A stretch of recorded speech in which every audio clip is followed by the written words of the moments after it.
အောင်သူကူရဲကိုဝင်လိုက်တဲ့အခါမြင်လိုက်ရတဲ့မြင်ကွင်းကရင်သက်ရှုမောစရာပါကူနရန်တစ်လျှောက်မှာလူရိုးကောင်းတွေစီထားပြီးအလဲမှာတော့ကြောက်ကုတင်ကြီးတစ်ခုရှိပါတယ်။အဲ့ဒီကတင်ပေါ်မှာလဲလျောင်းနေတာကတော့လွန်ခဲ့တဲ့နှစ်ပေါင်းများစွာကတေဆုံးသွားပြီလို့ယူဆရတဲ့ဆုံးဘရင်မာရီရဲ့ရုပ်အလောင်းပါ။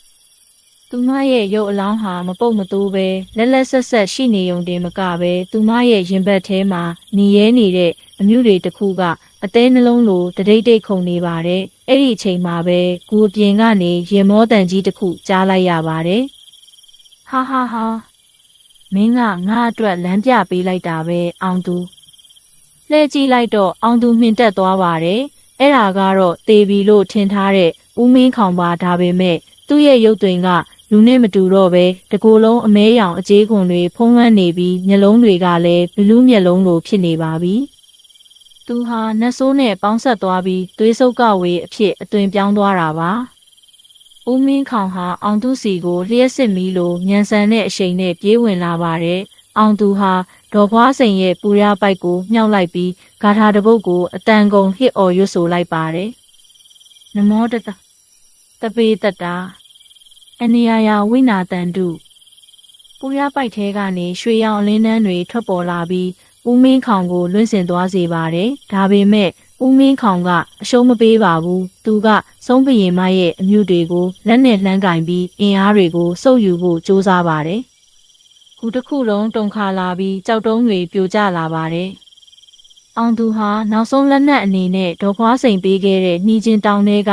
အဖြူရောင်သဲတွေကိုကြစ်ကြစ်ပါအောင်စုပ်လိုက်ပါတယ်။အဲ့ဒီသဲတွေဟာတာမန်သဲတွေမဟုတ်ပဲယဟန္တာမြတ်တို့ရဲ့တက်တော်တွေနဲ့ရောနှောထားတဲ့အန္တရာယ်ကင်းသဲတွေပါ။သူဟာသဲတွေကိုဦးမင်းခေါင်စီကိုပတ်ထုတ်လိုက်တဲ့အခါ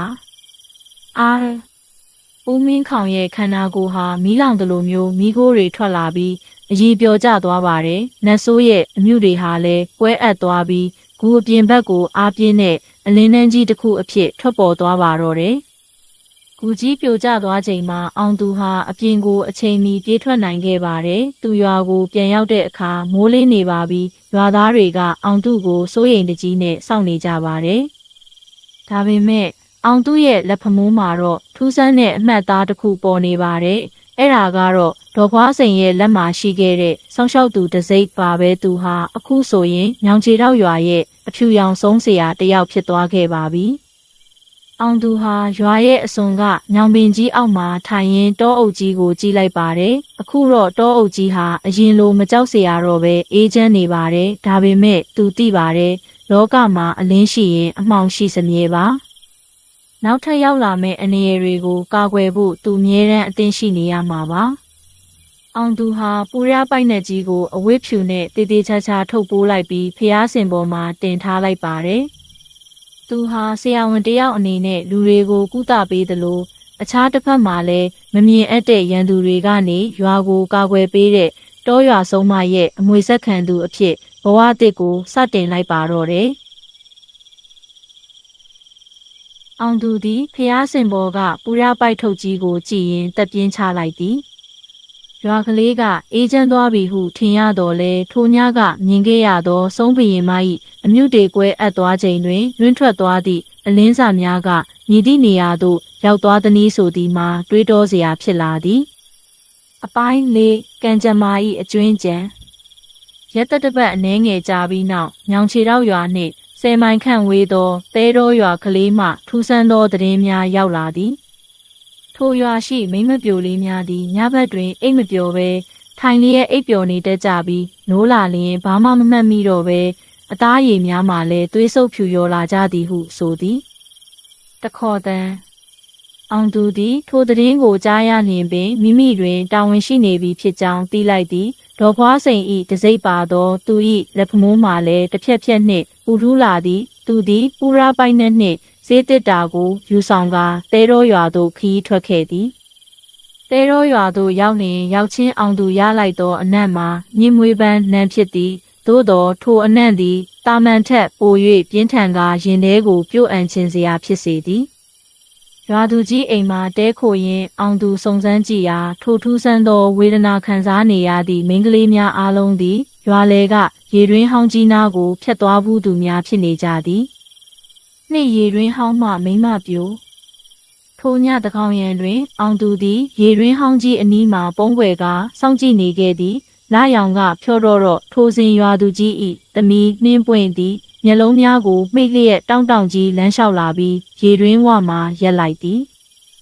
ရေတွင်ထဲကနေအဖြူရောင်အခိုးငွေတွေထွက်လာပြီးနှင်းပွင့်၏နှာခေါင်းထဲကိုတိုးဝင်သွားသည်နှင်းပွင့်၏မျက်နာသည်တဖြည်းဖြည်းနှင့်အိုမင်းရော်သွားပြီးရေတွင်ထဲကနေတော့ငယ်ရွယ်လှပလွန်းသည့်အမျိုးသမီးတဦး၏ရေတံလွင်လွင်ကြီးထွက်ပေါ်လာသည်ဆုံးဖူရင်မရဲ့အမြုတွေအပိုင်းစပဲအောင်သူရေရွတ်လိုက်မိသည်ဂူထဲမှာအမြုတွေကွဲအပ်သွားစဉ်ကဝိညာဉ်အပိုင်းစတစ်ခုသည်ဤရေတွင်ထဲသို့ကြားရောက်ကနိုးထလာခြင်းဖြစ်ပေမည်သုံးဝိညာဉ်ချင်းထိတွေ့ခြင်း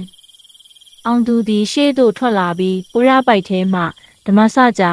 ဂါထာကိုအတန်ကြဲကြဲရွတ်ဆိုလိုက်သည်ရေရင်းထဲကထွက်လာသောအဖြူရောင်အခိုးအငွေ့များမှမိနစ်ထိသလိုတွန့်တွန့်ဖြစ်သွားသည်သို့သောထိုဝိညာဉ်သည်ဦးမင်းခေါင်လိုကြမ်းတမ်းသူမဟုတ်ဘဲနာကြီးချက်ပြည့်နေသူဖြစ်သည်ငါကိုဘာလို့နှောင့်ယှက်တာလဲငါကလှချင်ယုံတင်မှာဟုထိုဝိညာဉ်ကငိုရှိုက်တန်ဖြင့်ပြောလာသည်အောင်သူသည်ဒေါ်ဖွားစိန်တင်ပေးခဲ့သည့်ဝိညာဉ်ချင်းစကားပြောနည်းကိုအသုံးပြုကာထိုဝိညာဉ်၏နောက်ကျောင်းကိုကြည့်လိုက်သည်သူမသည်လွန်ခဲ့သောနှစ်ပေါင်းများစွာကဤရွာမှာပင်အလှပကြောင့်လှုပ်ကြံခံခဲ့ရသည့်မိန်းကလေးတဦးဖြစ်ကြောင်းသူမ၏နာကြီးချက်ကိုဆုံးဘရင်မ၏အမြုတေကအသုံးချနေခြင်းဖြစ်ကြောင်းသိလိုက်ရသည်လေးလွမြောက်ရာလမ်းလှပခြင်းဆိုတာခန္ဓာကိုယ်မှာမရှိဘူးစိတ်နှလုံးမှာပဲရှိတာပါနင်ဒီလိုလုပ်နေရင်ဘယ်တော့မှငြိမ်းချမ်းမှာမဟုတ်ဘူးဟုအောင်သူကအေးဆေးစွာချော့မော့ပြောလိုက်သည်အောင်သူသည်ပုရပိုက်ထဲကအဖြူရောင်ပိတ်တဆကိုယူကာရေတွင်းဝမှဖြန့်ကင်းလိုက်ပြီးသူမအတွက်အမျှဝေဆူတောင်းပေးခဲ့သည်ထူးဆန်းစွာပင်ရေတွင်းထဲကအဖြူရောင်အခိုးအငွေ့များမှတဖြည်းဖြည်းနှင့်ပန်းရောင်ပြောင်းသွားကာလေထဲမှပျောက်ကွယ်သွားပါတော့သည်နှင်းပွင့်၏မျက်နှာမှာလည်းငကိုအတိုင်းပြန်လည်နုပြိုလာသည်မိကုန်းအသစ်အောင်သူသည်တဲတော်ရွာမှအပြန်လန်းခုလက်တွင်တောင်ကုန်းတစ်ခုပေါ်ကနေနေဝင်ချိန်ကိုကြည့်နေမိသည်သူအခုမှနားလည်လိုက်သည်မှာသူ၏တာဝန်သည်တိုက်ခိုက်သက်ဖြတ်ဖို့မဟုတ်ပဲလောကမှာကြံရစ်နေသည့်နာကြီးချက်များနှင့်မှောင်မိုက်သောအစွဲလန်းများကိုအလင်းပြဖို့သာဖြစ်ကြောင်းပင်သူ့လက်ဖမိုးကတစိတ်ကလေးမှာအေးမြသောခံစားမှုကိုပေးစွမ်းနေသည်ညောင်ချေတောက်ရွာကလေးကိုပြန်ရောက်သောအခါအောင်သူသည်သူ၏စေကံလေးကိုပြန်ဖွင့်လိုက်သည်အခုတော့သူသည်ရိုးရိုးဆရာဝန်တင်မကပဲလူတို့၏စိတ်ဝိညာဉ်ကိုပါကုသပေးသည့်တောရွာရဲ့အဆောင်ရှောက်အဖြစ်လူသိများလာပါတော့သည်သို့သောဝေးလံလှသောတောင်တန်းကြီးများစီမှတစ်ချက်တစ်ချက်တိုက်ခတ်လာသောလေပူကြီးများကတော့နောက်ထပ်ကြီးမားသောစိန်ခေါ်မှုတစ်ခုရှိနေသေးကြောင်းအောင်သူကိုသတိပေးနေသည်အောင်ရှိနေပါတော့သည်ဒီဇလန်ကိုအချိန်ပေးနားထောင်ပေးခဲ့ကြတဲ့ပရိသတ်တယောက်ချင်းစီကိုအထူးပဲကျေးဇူးတင်ရှိပါတယ်အားလုံးပဲဘေးအန္တရာယ်ကင်းဝေးပြီးကောင်းသောညလေးဖြစ်ပါစေကျေးဇူးအများကြီးတင်ပါတယ်ရှင်